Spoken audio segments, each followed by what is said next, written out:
Are you hoping and a praying as your soul keeps on weighing the judgment of the love that you thought was up above? Is there no one in your world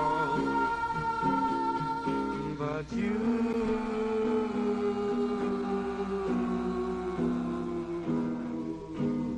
You knew it. Come on through it. You're just a finger on a hand. No, nothing's wasted or has been tasted. You're just a tiny grain of sand. Or is there no one in your world but you?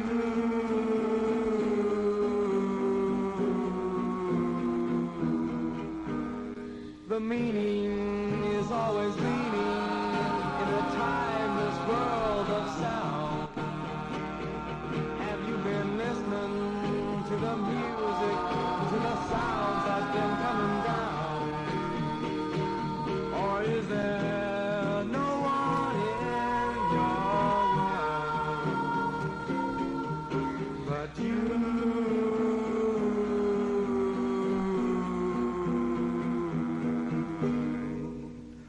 Why should I say do or die? It's all up to you. Why should I say laugh or cry? You know what to do. Why should I say anything? I just leave it up to you. Do you live in your own world?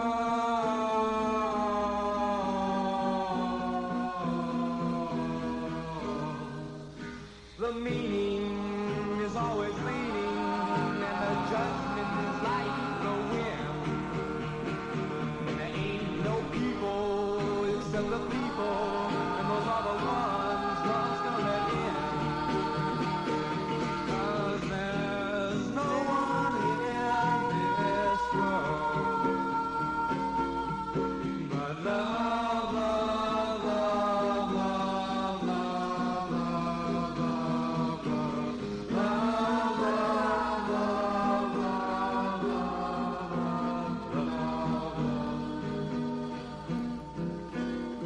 Don't go insane. That's where they hide.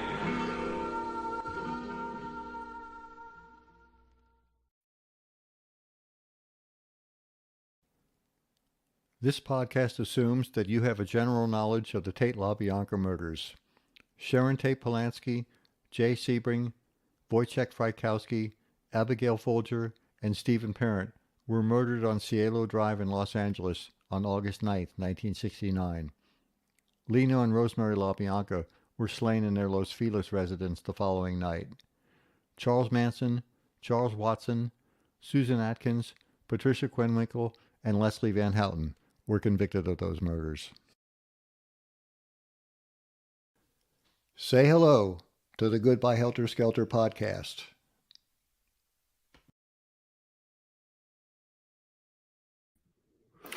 And hello it is. Hello, hello. This September 14th, 2023. Welcome to the live 10 broadcast of the Goodbye Helter Skelter podcast. We're glad you're here. We're here to talk tonight about the book Manson in His Own Words by Newell Emmons, as told to Newell Emmons or as heard by Newell Emmons. We're going to find out. I have a guest tonight that I've had on before many times. He's James Dawson, and I'm going to bring him in without further ado so he can help me along with this thing we're going to do tonight. So, James, are you here? Hello. Can you say hi to everyone? All right. Hi, everyone. So everyone's here, and he's watching the comments as I'm not. So as I said, the topic of tonight's podcast is Manson in his own words. This edition is the one that I have, the one I got recently. It's a different one than James has. This is a later American edition. We're going to talk about some other editions. This book was a big seller when it came out, of course, because everybody would want to hear Manson in his own words. What could be more wanting to hear than that? So in addition to the American edition of the book, I want to show you folks some other things. This was the American edition right here that we're all very familiar with. The book was also published, and originally, I believe, in a British edition called Without Conscience. It was also published in a French edition, a Japanese edition. And if you want to see what Manson's own words look like in Japanese, that's what they look like. So those are Manson's own words. And we even have, I believe, an issue in edition in Croatian. Did we decide, James? Yes.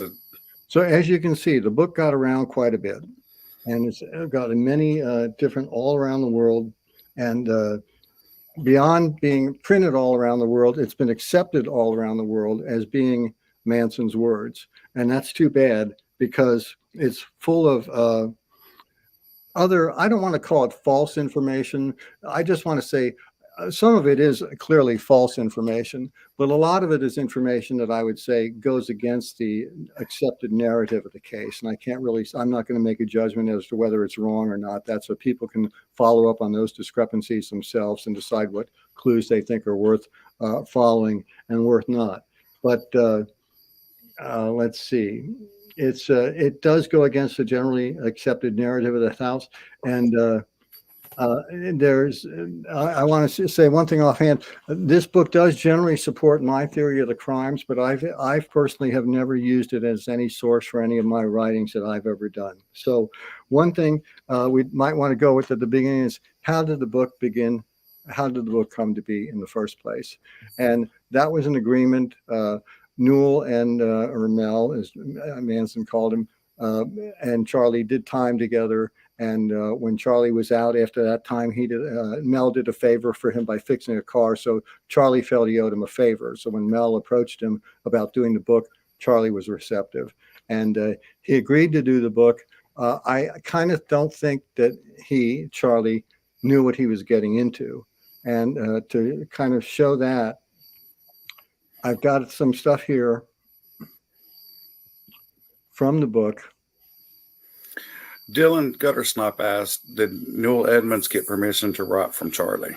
I have that permission right here, and I don't know if you can see it, but it is the permission slip that Charlie signed. And I'm going to blow up a part of it here, because this is this first paragraph is the one we want to look at. Newell Edmonds and I, Charles Manson, have been working on the story of my life. We started this project in September of 1979. I, Charles Manson, have told Melton incidents of my life and my version of the crimes in which I have been convicted. Melton is doing the actual writing in a first-person form. Now, when you look at that, it's if he's writing it in a first-person form, that means the writing is going to be I. So the question I have here is, did Manson, looking at this, even know what a first-person form was? And if he did he think that Melton was going to write it from the first person as being I, Newell Edmonds, not I, Charles Manson? In any case, I'm not certain that Charlie fully understood that he was signing a piece of paper that would allow someone to write a book as it was written by him in the first person. So I can just put that out there. As you'll look a little later when we see some clips of Charlie reacting to the book, it's not like he went over the manuscript or read it or approved it or anything like that. I mean, it's not possible to me. The narrative of the book couldn't have come out of Charles Manson's mouth, and anybody with even a slightest bit of acquaintance with him could say that. In fact, it's it was unbelievable of me to read it over and over again, these long, coherent thoughts coming out of this guy that was supposed to be Charlie, when mostly he could maybe get a third of a page without veering off into something else completely different. So that is, I have a theory that perhaps Charles did not understand that Melton was going to write a book from his point of view. So going on to that, I've got some other things here on the notes. I'll tell you what, a few years ago, there was an auction back east, and a lot of Emmons' estate was up for sale, and I was able to bid on it. I got several boxes of rough drafts of the manuscript, correspondence between Emmons and literary agents and movie producers, 3 or 4 movie scripts. They actually wrote several different movie scripts based on the book, complete ones and ones that are not complete. apparently they thought this was a hot property and that Hollywood would jump at the chance to make a movie out of a book that was sort of sympathetic to Charles Manson, but of course that wasn't going to fly at all. So I don't know why I'm getting feedback. Are you hearing that? That's my cat. That's your cat. Yeah. Okay, well I'm hearing an echo in your voice. Can you hear that? No echo? No, I don't hear an echo. Okay. Well, I'm hearing my own voice then. Not used to that. All right. So and there are, as I said, a lot of things in the book that are just factually wrong, and it's easy to dispute. There are other things that can be open to interpretation, or if he recalls something happened differently than what we accept, it doesn't mean it's wrong. It just means it's a possibly different version of events as they happened. But one of the things that is definitely wrong, it was this in the first edition, they published this picture, which is purportedly of Charles Manson, fourth from the left, front row, at a family gathering in Kentucky. And they took that picture out of later editions because it turned out that that was not a picture of Charles Manson at a family gathering. I don't know who it was. There's another picture in the book that's this one here that purportedly shows Charles Manson in his 20s. And it is not Charles Manson in his 20s. It is, in fact, Charles Manson during the trial. As you can see right here, he's being walked to trial, and he's got a totally different look. And that's where that look came from. Not Manson in his 20s, Manson in his 30s. Okay. So we can get rid of that picture of Manson in his 20s because that's not what it is. As I said, Emmons signed an agreement with Charlie to have the exclusive rights to make a film about his life based on the book. That never came to fruition. As I said, nobody in Hollywood was really interested in doing any version of anything having to do with Charles Manson other than the standard horror story that they've been putting out for 50 years. So that's the end of that. So, But it is. Oh, sorry, George. no, go ahead. I was No, going to say it does make. you're here to talk, James, and I welcome you interrupting me. I just wanted to say while I'm listening to you, paying attention to the chat, and I'm still skimming stuff. Okay. Even on page number 208, because like I said, I've got the first edition. Mhm. It makes it explicitly clear that they did not know the victims. Well, there you go. And that's one of the things that we're just going to take and say that's what he says. And who knows? I'm not going to, you can't get too doctrinaire in this and say this is absolutely the truth. This is absolutely the truth. You can only say that this is what that person said. So I'm not going to, you and I have come to the conclusion that it's possible that some of the killers did know some of the victims. Yep. So I'm not going to write that possibility off. I'm just sitting here skimming and watching. And pardon me? I'm sitting here listening and skimming and reading. So okay, very good. There are a lot of mistakes in the book that are just mistakes. For example, in the introduction, Emmons says that Susan Atkins was convicted of the murder of Shorty Shea, which she was not. And he says that Steve Grogan got the death penalty, which he did not. Another thing that's incorrect as far as the standard narrative goes is he has this that Sandra Good was the connection that got them Spahn's Ranch and not Susan Atkins. That's right. Different than what we usually think. This is a kind of very interesting one, I thought. Emmons has Charles Manson meeting Dennis Wilson in San Francisco during a marijuana deal. So that flies completely against the two hitchhikers came home from a recording session, kissed his feet, that whole thing that we've heard a million times. So that's another one of those things. Emmons also says that when Charlie and Bruce Davis went over to Gary Hinman's house the first time, Bruce waited in the car. He didn't even go in, and he wasn't even there when Hinman got cut. He says that the LaBianca house was across the street from the Trues, not next door. That's not a super important mistake, but it is a mistake. He also refers to San Quentin as San Quentin Federal Prison. So I don't know. Some of these things are important. Some of them aren't. Now, I noticed there were also some chronology issues from what I'm used to. The main one that got me is that Emmons has Charlie trading the piano for the VW van and going to Mendocino with Mary before he even meets Lynette Fromme, which is totally at odds with what Fromme writes in Reflection.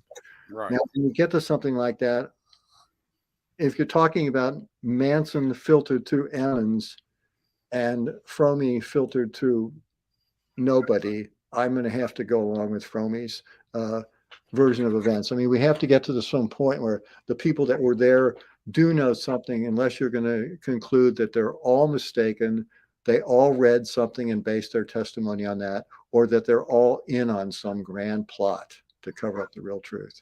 So we're going to get to that later in this podcast series, I hope. Not tonight, certainly, but we're working on that, aren't we, James? Oh yeah.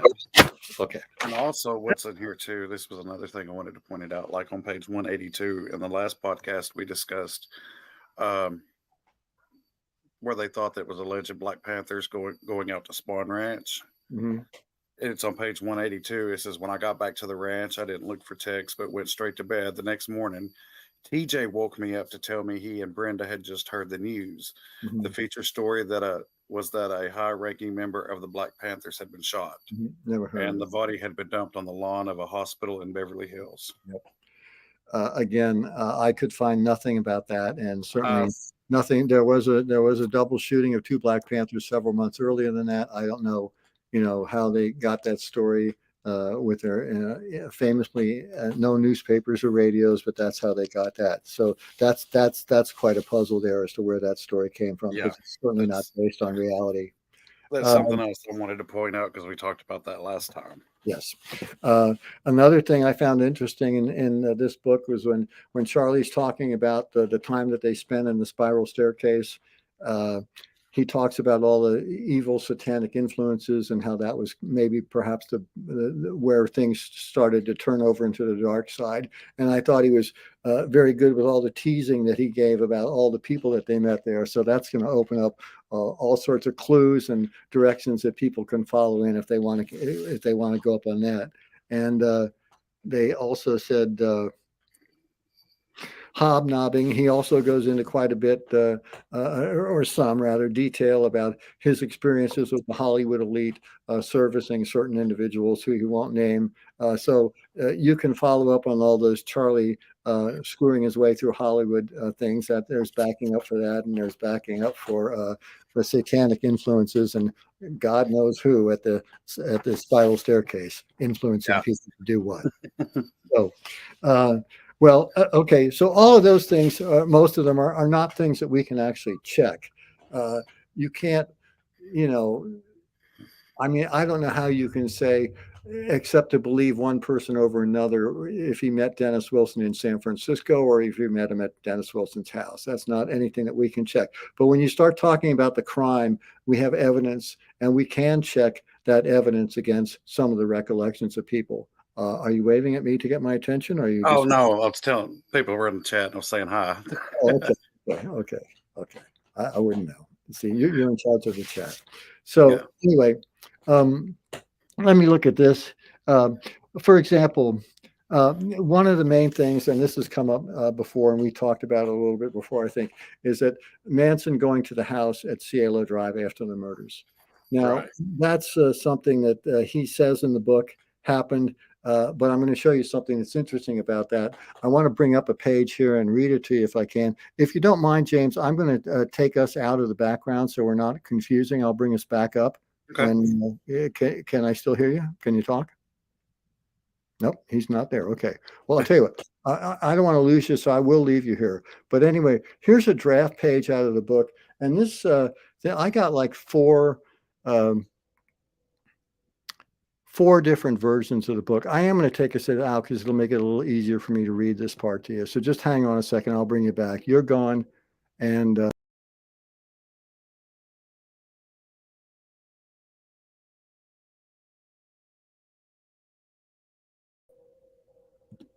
okay, I don't think this is going to work the way I wanted it to.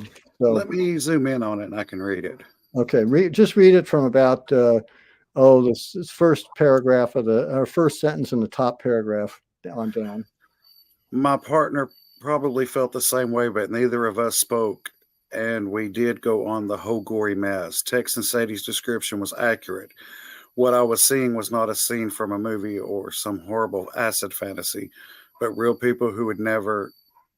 They left out a word. Yeah, the morning sun. I had thoughts of creating a scene more in keeping with a black and white retaliation, But in seeing things as they were, I lost some heart to carry out my plans. You want me to continue? Yeah, read it to the end of the paragraph. Okay. The two of us took towels and wiped every place a fingerprint could have been left. They did a very bad job. Then I placed the towel I was using over the head of the man inside the room. My partner had an open pair of eyeglasses, which we often used as magnifying glasses or a device to start a fire when matches weren't available. We carefully wiped the glasses free of prints and dropped them on the floor so that when discovered, they would be a misleading clue for the police. Within an hour and 20 minutes after leaving Spawn, we were back. The sun was already bringing the light of day as I crawled into bed with Stephanie. Okay, that's very touching. But I do want to point out this page we're looking at here is from a rough draft of the manuscript, and I want to show you the next paragraph that it comes here. This is immediately after this on this page. It says, Manson's admission of going to the Cielo address was as described during one of the interviews for the material for these writings. He has, in recent months, denied voicing such, saying, if I did, it was while I was out of my mind.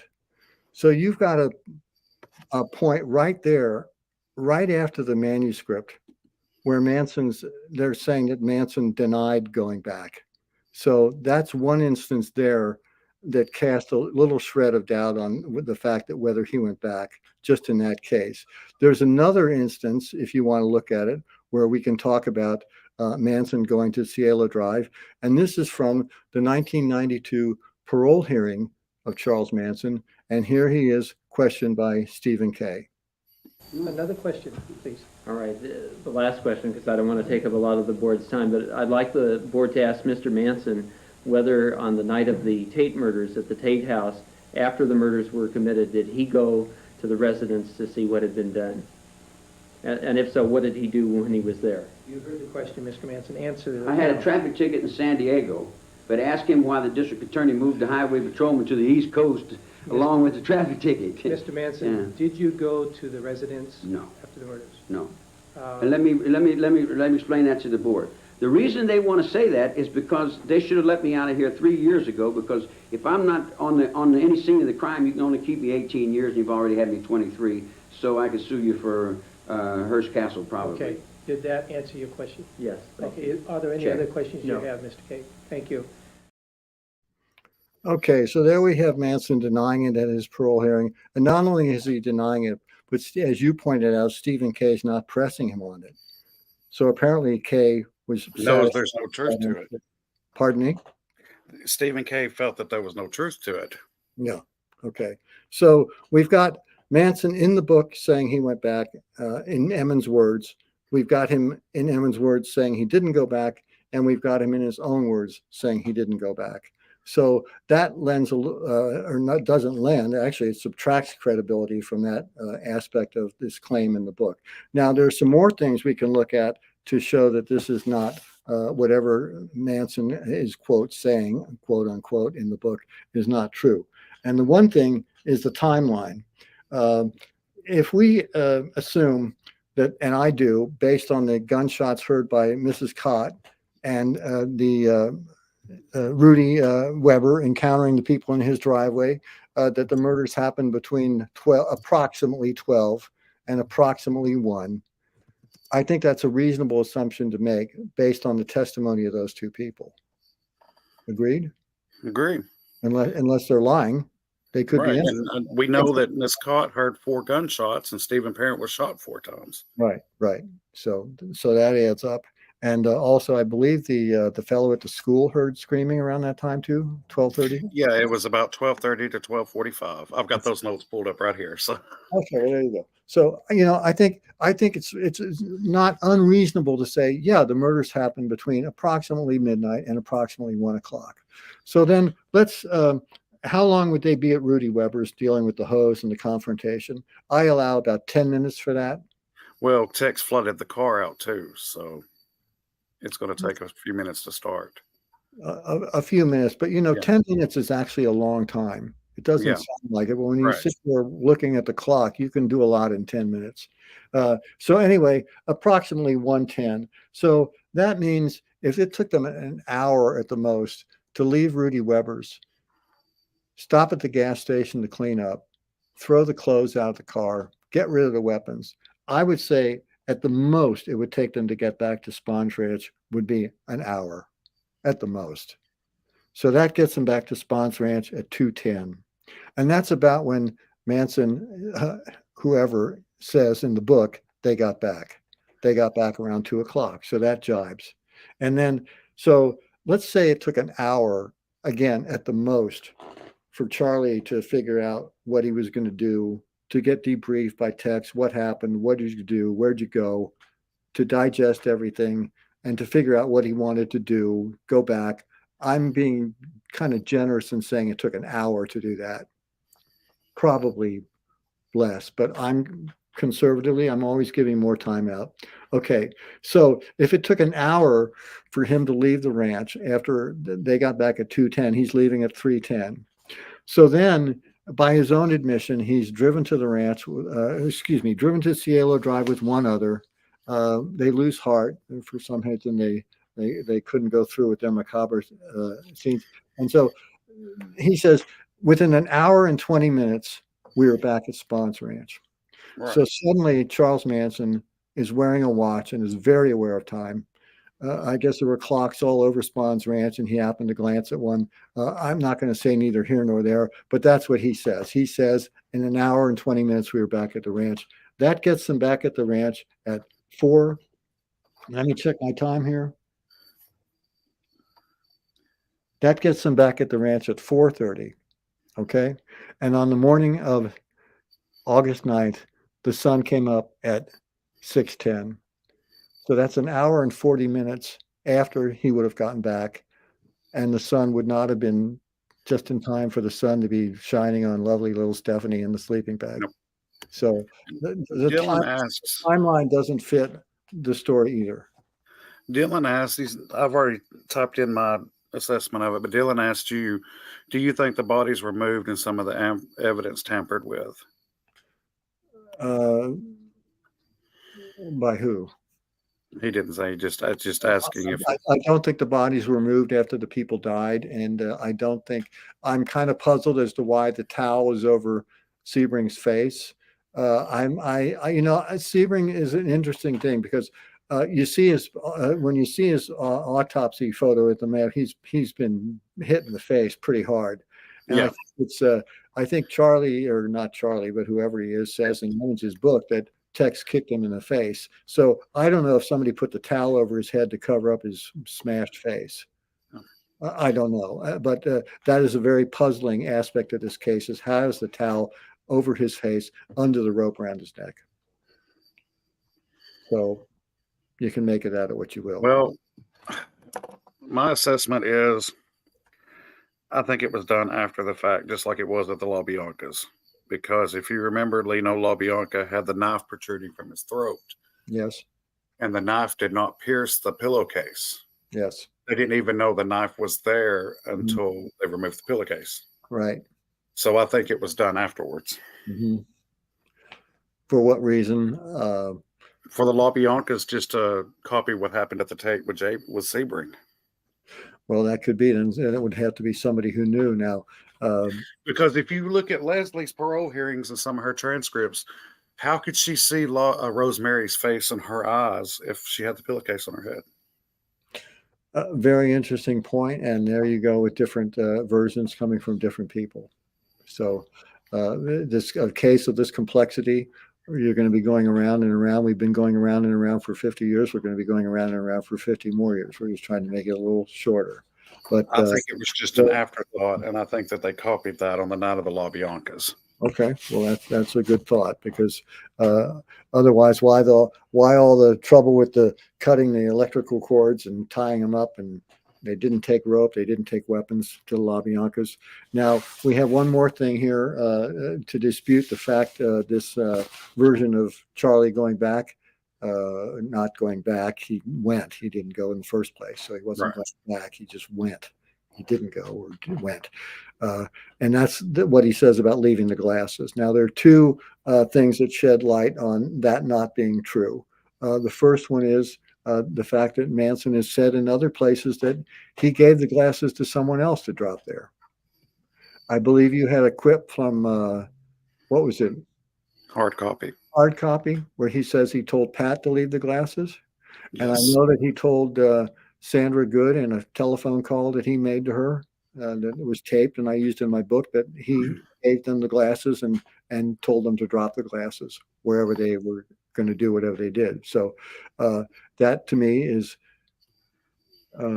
two. You've got Manson twice saying that he gave the glasses to somebody, as opposed to the quasi Manson in his own words saying that he and one other dropped the glasses. So between the timeline not being right, Manson denying going back to the house, and the fact that the story about what he did back at the house with the glasses doesn't jibe with other testimony or other statements that he made, make it doubtful to me that he went back to the house. And then even if he went back to the house, and even if what he's saying is true, he's driving a half an hour, spending 20 minutes there and driving half an hour back, looking around, wiping fingerprints, not off the door. It just, I don't see it. I don't think he went back. I don't think he would have gone back, because I honestly don't think that he considered it his affair. It was something that the kids were doing, and he wasn't involved in it that much. I don't think he felt involved in it that much. Charlie was a very, I guess you could say, singular person. He was his own. And he distanced himself from those crimes as well. Those crimes. So I don't know why he would say, gee, maybe I'll go back there and, because even if you went back there and tried to clean everything up, you could miss something. Or the police while you're there. Yeah, well, if he says they wiped fingerprints, they did miss fingerprints, even though he says that Pat told him she was never by the door. I mean, it's kind of hard to argue with a fingerprint on a door. And I don't think it matters anyway, because she clearly was there. She admits she was there. So whether her and Tex opened the front door to let the girls in, and his fingerprint was on the inside of the door. Right. So Rick wants to know, where'd he go? I don't know. Rick wants to know, did Newell have an agenda to color his or Charlie's story? Did he have an agenda to do it? I think he, boy, it's hard for me to get into somebody else's mind. I think he wanted to write a book. I think he thought he had a really hot property and was enthused about it based on correspondence I've read between Emmons and literary agents. He was kind of sluggish and dragging his feet on it. He wasn't producing. They didn't think that the material really was that compelling. So I don't know whether he had an agenda. I think when we look at Mel in a little bit, talking about why he wrote the book, I'm going to play some videos. You kind of get the idea that he's got some kind of, this will be good for people if they know what made Charlie what he is. It'll help other people. One of the literary agents said, don't even try that crap, that line, because nobody's going for it. The literary agent also told him to tone down the sex writing, which we'll talk about later. Okay, so I can't answer that question, but I think he thought he had a real hot property, and he was real enthused. I mean, like I say, I've got 3 or 4 movie scripts that they were submitting to studios, and they really thought they had a hot property, and it just didn't go anywhere. And another thing, too, we wanted to discuss real quick was about the glasses and how they couldn't start a fire. Very good. Thank you for bringing that up. He says that they used the glasses to start a fire, and they were for what, nearsightedness? Yeah. So they would not have started. No, they were not magnifying glasses. Right. So you can't start a fire with glasses that are nearsighted. Thank you. And of course, there's going to be a lot of naysayers, but all you got to do is look that up, and you'll see, because nearsighted lenses diffract the light; they don't focus on it. Mm-hmm. Okay. Well, you can get a pair of reading glasses and try that. Okay. Yeah. I've got my nearsighted ones here. We can put a light on there. So. Okay. Another thing about the book that I found odd is that it contains I guess you could call it a summary of the crime. which really there's no point in Manson saying they went in and knocked the door and then they brought the people out of the back room and Susan went back and this Abigail Folger waved to him. He's getting that out of some other book and just putting it in because there's no way Manson would have recalled all that. I mean, most of this stuff in this book, there's no way Manson would have recalled it all anyway. And I wanted to get into another claim here. Which is I want to bring up is it another thing that comes out of this book that's very important to a lot of people is Manson's statement that he was raped when he was in Plainville. Now, people have used that. I've heard that over and over again. He did it, and whether you believe it or not, I can say this that in 1990s, I'm not sure when it was exactly, but I was visiting Manson between 1991 and 2000. And during one of those visits, Newell Emmons was there.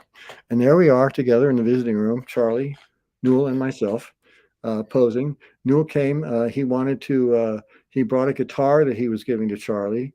And here's a picture of the guitar, and it's sitting in the guitar case. He did deliver that, and you see he's got pictures of his friends on the inside of the case, and the guitar's decorated very nicely. And we've got a little closer look at that. You can see this is shown up in some other pictures. I think this is a guitar he had in Vacaville. It's beautiful. I've seen this in other pictures. And then after we took the guitar and got it into Manson and Corcoran, he took it and decorated it some more. And there you can see he's playing the same guitar with the face up above the in the middle there, and he's added some more illustrations to it. That guitar was smashed when a door was left open from Shoe, and some Shoe inmates got into the PHU yard, and in the ensuing melee, that guitar was smashed. So that's what happened to that. So, but in any case, while I was visiting with Mel, Charlie said, why did you write in your book that I got fucked in the ass? That never happened. And Mel he says, well, you said that they held you down and spread your cheeks and put his finger on your ass. And so I just assumed that that's what happened. And Charlie said, that's not what happened. Nobody's been in my ass ever. So I'm just, and Newell didn't say, no, but that's what you told me. He said, I'm sorry, I didn't mean it. Based on what you said, I drew that conclusion. So I'm not saying that. I'm just telling you what I heard in the visiting room between those two gentlemen. So you can take that for what it's worth. That's my reason. I don't go along with that. And you can believe it if you want to. For a lot of people, I think that's a big fantasy that they have. So.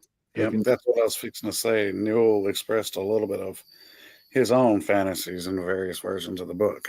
Oh, he did, and not only did he express his own fantasies in various versions of the book, but in the rough versions of the book, he expressed his fantasies so badly. And I sent you those pages.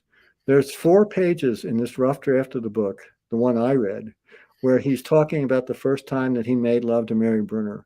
And I mean, it's bad enough in the book.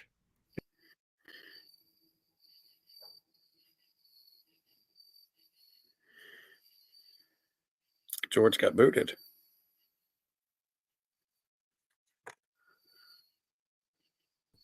I hit a wrong button. Very sorry. There we go. I was like, what happened? Yeah, no, that's good. That in the book, but the version you showed me was just pornographic. Well, I mean, there's no question about it. I mean, I'm not going to read it because it's so bad. I don't know if anybody can see that, but you can get an idea of what it is. And it's like 4 or 5 pages of the most crude, descriptive pornography writing that you can imagine. And I'm going to leave that up there. So if people want to look at that, they can and see what I'm talking about. It's really bad. No. And the one of the literary agents said to him, let me just check this. The explicit sex reads like modern romance. That's not Manson talking, and I sure hope it isn't you. Because to me, that writing shows someone who's got issues. I mean, if you're just writing pornography, that's fine. And it's okay for that. But it's definitely pornography. So I hope everyone can get a few glances at that. Can you see any of that, James? Yeah, I can see. Okay, why don't we take that off? We don't have to have I can see it. Boy. Wow. Because when I read it, my first words were, wow. I know that's outrageous. I mean, that's something. Well, it's like porno you'd probably read in prison, I guess. Yeah. I don't know. mean, probably something you'd watch in modern times as well. Yeah. But Yeah. it was. So Mel does have a tendency to exaggerate, and as I said, he wrote pornography basically for that. And I've got a few more clips to play here before we open up for discussion, or you can bring in what anybody else is saying. I have a few clips here I've taken from interviews of Mel saying why he wrote the book, and then Charlie giving his reaction to the book. And we'll look at these, and then we'll come back to see what happens. Okay, here's the first one. This is from the interview done on NBC News right when the book was coming out. Manson and Emmons at San Quentin. Newell Emmons is an ex-convict who first met Manson in prison in the 50s. He claims he wrote the Manson book after 7 years of conversation with Manson to show that he's no leader, no guru, but just a loser. Why should anyone care to read this book? My purpose when I first started was virtually to destroy the myth. I showed that he's not as complex or as the occult leader, or etc., that he's been projected as being. Okay, there's one. I've got another one. Stand by. Who is this man you've been talking to for 7 years? Well, to me, he's a convict that was a failure. I mean, he's the person that is not capable. I mean, and I still lay it to the way the book reads. It wasn't to start cleaning the earth or anything. I mean, there was a drug burn that initiated the first one, and the black guy, the first tone of violence that surfaced anyway.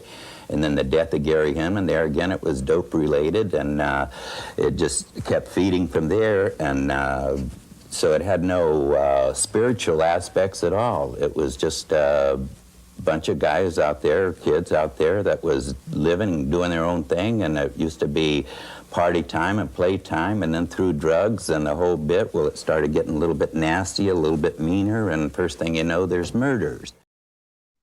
The first thing you know, that's what happens. Drugs and good times lead to murder. Yeah, then he said in the first book, destroy the myth, and what did he do? He incorporated some of that race war stuff in it. Yeah. So he sounds very righteous and everything, but somehow I don't think he succeeded in getting too far away from the myth. And certainly nobody in mainstream publishing or not in movies for sure is going to have anything to do with presenting any Charlie Manson that's not part of the myth. Now, looking at Manson and the way he's reacting to Emmons in those clips, I don't think he's read the book. I mean, I don't know if he ever read the book. I'm sure he couldn't have read the book when it was being written and given his okay to things, because I just think he thought Mel was doing whatever he wanted to do, and he was talking to Mel, and Mel was doing whatever he wanted to do. So here are some things from the same interview where Charlie talks about the book and how he sees it. Did he lie about you in this book? Lie. Now there's discrepancies in words. Words have many meanings and they lean on each other, and each person has their own interpretation. Okay, there's one bit, and here's another bit. Is this book true? True. It's true from his point of view. It's the way he sees it. It's true for the people. It's true for his wife and children. It's true for the people that want it to be true. That's when you're dealing with the public. You deal the public off the bottom. You deal them what they want to buy and what they want to hear. Do you get the impression he's read that book? Absolutely. Well, he already knows. It sounds like he already knows what's in it. At that point, yes, but yeah. I don't know how specifically, but he's certainly distancing himself from the point of view. That's for sure. The fact that he threw it down is very telling as well. But that's where I have to ask a question before I get to what Dylan asked here in a minute ago. Because I shared with you a clip with Lynette that you're going to play later, because that's my sentiments on the book. Do you think she might have informed him of some of it? Pardon me? Do you think Lynette may have written to him and informed him some of it? Unfortunately, I had the entire a big folder full of correspondence between Lynette and Newell Emmons, and it was destroyed in the fire. So I honestly can't tell you. I didn't have time to look at it first. Yeah. Who knew the house was going to burn down? Yeah.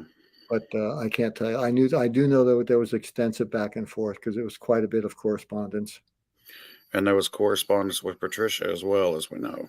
Well, right. We know that. So I think I will play that thing from Lynette now because it's you like it, I like it, and we're going to see what she has to say about it. Here's Lynette Fromme, her reaction to the book Manson, not in his own words. New book about him, which angered her. The book is controversial. That's the only thing I can say about it. It's controversial to me. And when I first called you, I was furious. And I wanted to just call attention to the fact that it was a lie. But then I found there was a little bit of truth here and there. The book is written by Newell Emmons, an ex-con who did time with Manson back in the 50s and 60s. It is supposedly Manson's words, as told to Emmons. Well, they're not his own words. So the title is false, as far as I'm concerned. The book is worthwhile in the sense that it does have a thread of Manson throughout it, except that Emmons claims that Manson read the manuscript, or most of it, or heard it, and that's not true. Okay.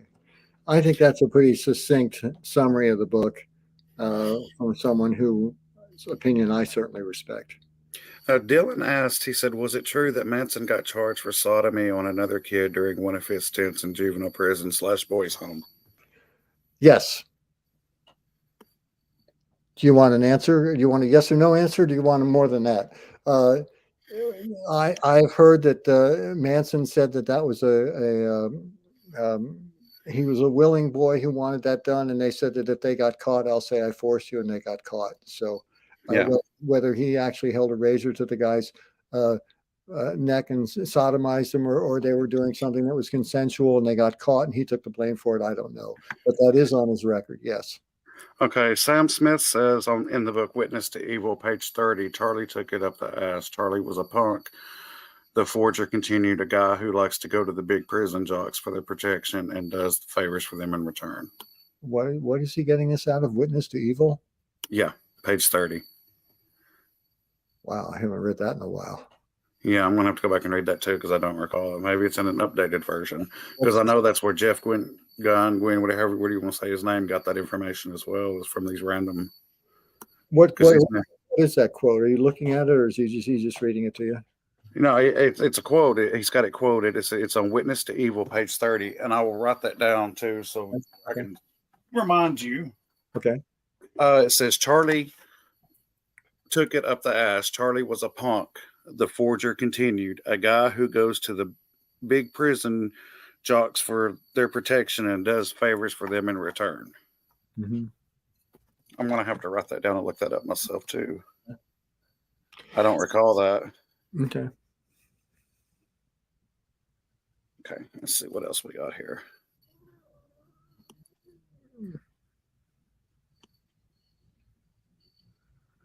Someone had told me Charlie was illiterate. I don't know if that was true or not. I do remember Charlie saying he doesn't read much in a jail interview. Charlie was dyslexic.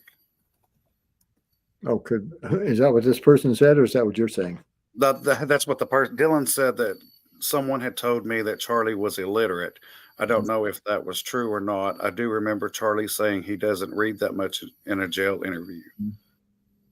Well, he's not illiterate. He can read and write, certainly.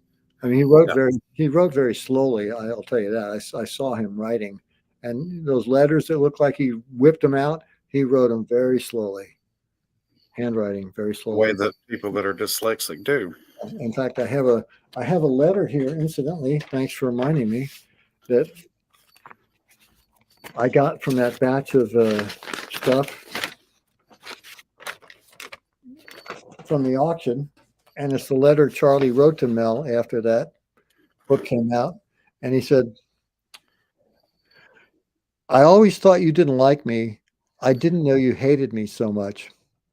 I never done you bad, but I just got to thinking about some of the things you put in that book. Man, this guy hates me. If I ever go back to court again, you have convicted me all over again. You've got the book. I've got nothing else you want. There is no need to play nice, Mel. Just say later. I'm not holding you to nothing. The thoughts you put in motion in your book will get heavy. I'm not going to bug you. This is my last letter unless you respond. Why don't you just say later, sucker? You've been had before. We're not virgins. So Charlie's pretty upset about the book when he finally got down to the getting down to it.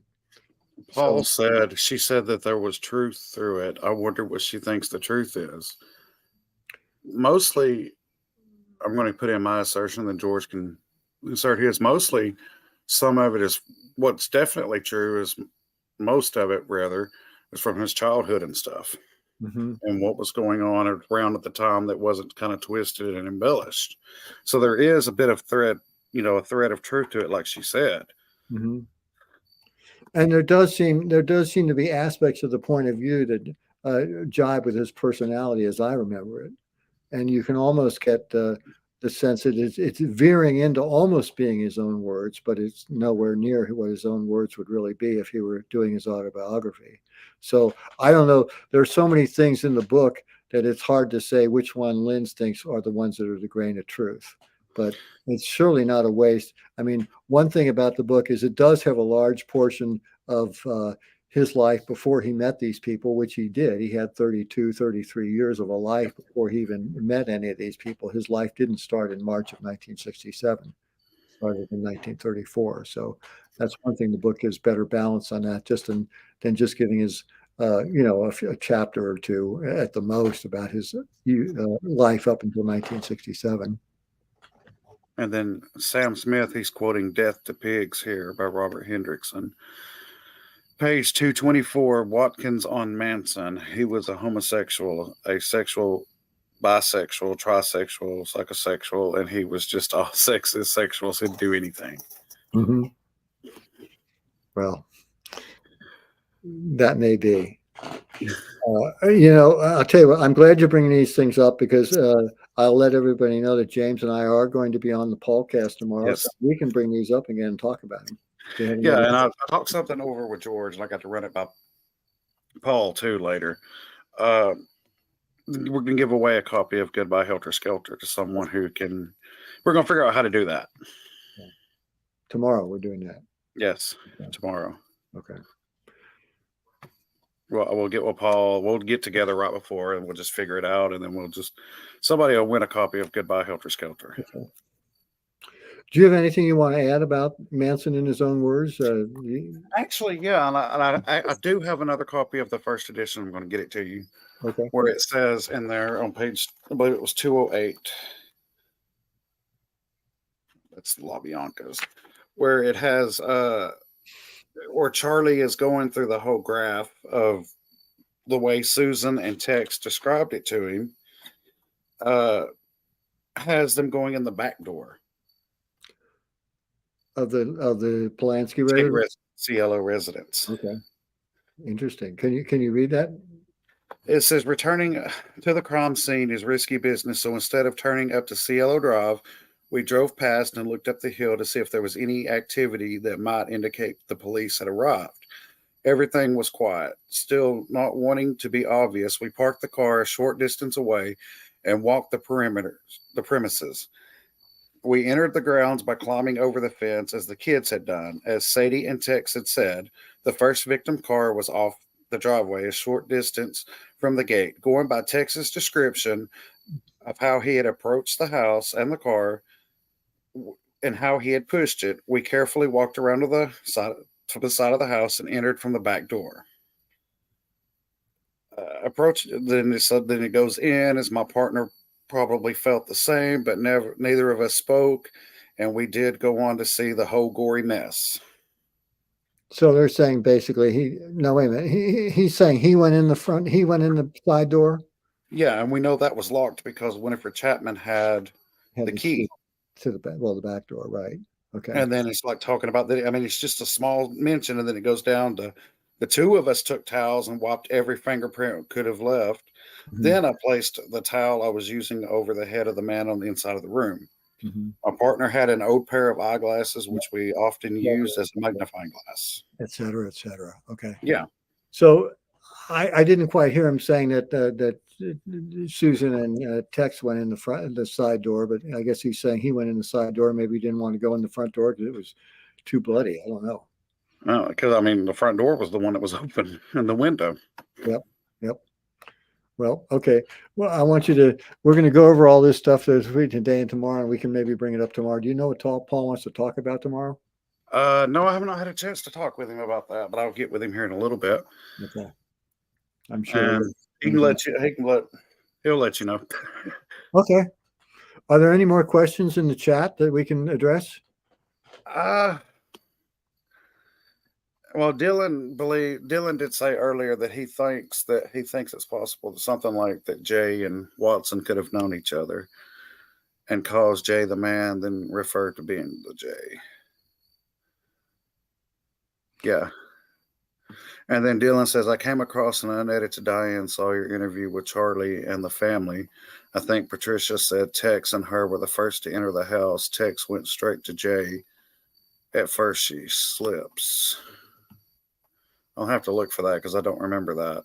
Okay. Because it's really, it's kind of hard to find Patricia to actually, anything early 90s, I've not really heard her blame Charlie, really. Mm-hmm. Mm-hmm. She's always been, I think he said that, or right. There's been so many accounts, it's hard for me to remember. Right. I think she got straightened out after about 40 years.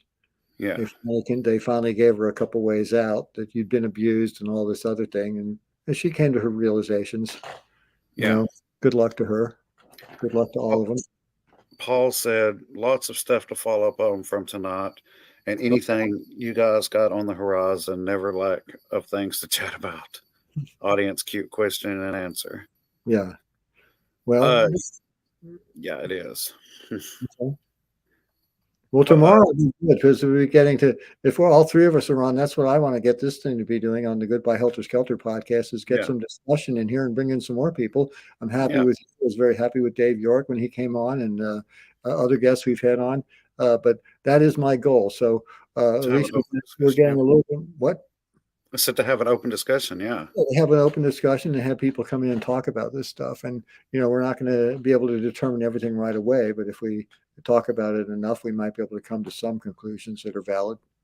So I don't know if we've come to any about the book tonight, but I think we can all agree that it's not Manson in his own words. And again, people can believe what they want to believe. They can believe that Charlie got raped in prison if they want. They can believe whatever scenarios of the crime they want to believe, but you know, you have to back things up with evidence. When you don't have evidence, you kind of have to leave it in a gray area where you don't have to come to a conclusion.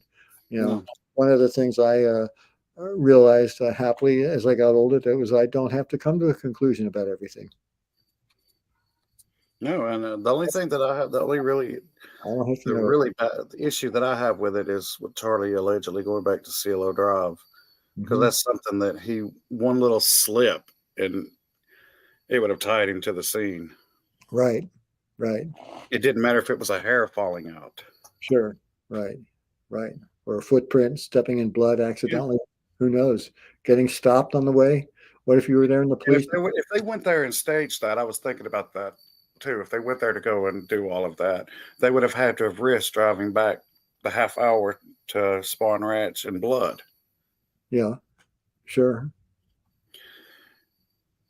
And you know, I don't know what they wanted to do. You know, hang the bodies up by the front door. I guess we'll find out about that as we read about more accounts from more people what they want to do. But the bodies weren't moved. We know that.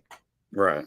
I mean, they even testified that they died in the position where they were at, like with Sharon Tate, with all of that blood loss. She died there. It was testified to that there was so much blood that it was soaking. Of course, it soaked through the carpet, but it was soaking into the wooden floor. Mm-hmm. Mm-hmm. Yeah. Well, plus the liver mortis patterns on their blood bodies afterwards show that their bodies weren't moved later than 20 minutes after death. So, and she died. I mean, I don't believe she ever went to the porch either, because if she had been stabbed, there would have been drippings of blood going into the living room. going back, yeah. So we still don't know what I don't want to get back on the porch and that big pool Right. there. I think we spent enough time on there. We don't know how to come to a conclusion on that. But any conclusion, like the cops could be wrong. But I think oftentimes it's kind of stretches credibility to me when you get one flaw and you can construct a whole scenario on it. But if it flies, it flies. So. The only thing they should, as far as that blood evidence goes, Granado should have tested the whole area instead of just one spot. Right. Well, they were overwhelmed at that crime scene. Yeah, I don't think because he had to spend the night there anyway. Yeah. Yeah. Okay. Well, very good. And nobody else has anything to say in the chat? No, it's all good, George. Okay. Well, I hope everybody learned something from this. I hope we were able to show you some things you hadn't seen before, and maybe bring some more ideas into your head. And Dylan, he said, "Thank you, George and James. First live podcast I have catched. Very interesting and informative." Hi, Bill. Well, I hope it was interesting and informative to everyone else. And that's going to be it for us here. We'll see you all, though, back tomorrow at, I think, 7 p.m. Pacific time on the podcast. And maybe we'll have some more answers on some of the things that we talked about tonight that we didn't come to some conclusions on. Yeah. Otherwise, that's it for this episode of the Goodbye Helter Skelter podcast, Live 10. And after we see you tomorrow night, we will see you here sometime in the future. Thanks for coming, everybody, and we'll see you next time. Bye.